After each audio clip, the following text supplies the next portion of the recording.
นักการเมืองเนาะหรือว่าคนชื่อดังอยู่ลาวเนาะมักตายน้ำตื้นย้อนเรื่องห่อยๆเนาะย้อนการขาดคุณสมบัติเนาะขาดวินัยเนาะขาดจริยธรรมเนาะต่อพรรคต่อรัฐต่อสังคมเนาะสิ่งต่างๆเหล่านี้แหละสิกลับมาทำลายตนเองเนาะเพราะว่าความลับบ่มีในโลกเนาะ โดยเฉพาะแม่นนักการเมืองที่เอื้อผลประโยชน์เนาะให้กับนักธุรกิจเนาะอืมนักธุรกิจเขาเจ้าไปจัดสรรจัดหาเนาะเรื่องหอยมาให้เนาะ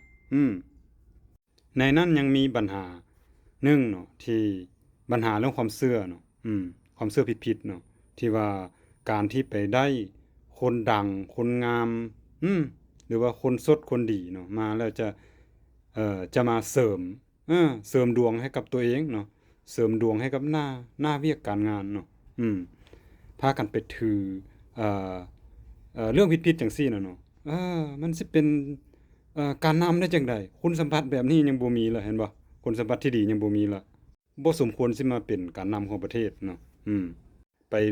เอาความเชื่อผิดๆแบบนี้มาเบื่อเมาสังคมเนาะแล้วก็มาเบื่อเมาคนรุ่นลูกรุ่นหลานหรือว่าผู้สืบทอด